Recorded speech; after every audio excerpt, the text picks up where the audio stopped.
Fil-jiem illi ġejjin ir-rapport sħiħ tal-inkjesta pubblika dwar l-assassinju tal-ġurnalista Daphne Caruana Galizia mistenni jkun ippreżentat skont it-termini ta' referenza tal-istess inkjesta illi bdiet f'Diċembru tal-2019 ix-xahar illi fih twaqqam il-poter l-eks Prim Ministru Joseph Muscat.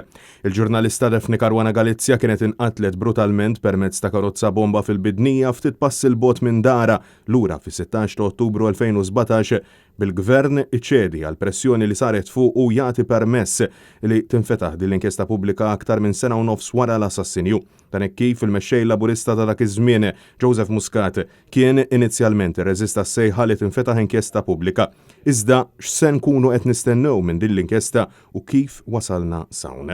L-inkjesta ngħatat bidu f'Diċembru 2019 u tul dawn ix-xhur l-inkjesta semet diversi xhieda minn kull sfera tas-soċjetà, inkluż ġurnalisti qrib Daphne Caruana Galizia li fix-xhieda tagħhom spjegaw li tul il-karriera tagħha rċeviet diversi theddid fuq ħajjitha kif ukoll ix-xhieda tal-qsim il-qalb ta' Bina Matthew illi rrakkonta dak illi seħħ fis-16 ta' Ottubru kmieni wara nofsinhar.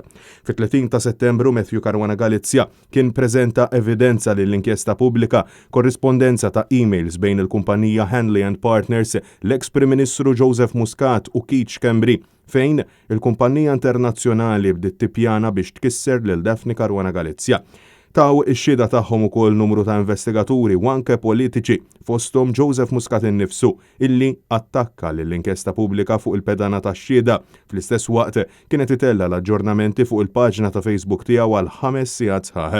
Tul din ix-xhieda kien saħansitra ddeskriva lil Daphne Caruana Galizia bħala irrelevanti kif ukoll ammetta li kien iltaqa' mal-middleman Melvin Toma fil-perjodu tal-miliet. Taw ix-xhieda tagħhom ukoll Konrad Mizzi illi ma wieġeb għall-ebda domanda iżda insista ma kellux x'jaqsam xejn mal-assassinju u l-ex Chief of Staff tal-ex Prim Ministru Keith Schembri illi tul ix-xhieda tiegħu ċaħat illi l-Electrogas u l-kumpanija 17 Black kellhom xi ħaġa x'jaqsmu flimkien iżda ammetta illi kien huwa stess li kien informa lil Joseph Muscat illi sit il-kumpanija f'Dubai kien Jorgen Fenech fil-waqt illi ammetta wkoll li kien ilu jaf illi n-negozjant kien suspettat brabta mal-qtil tal-ġurnalista sena qabel ma kien arrestat.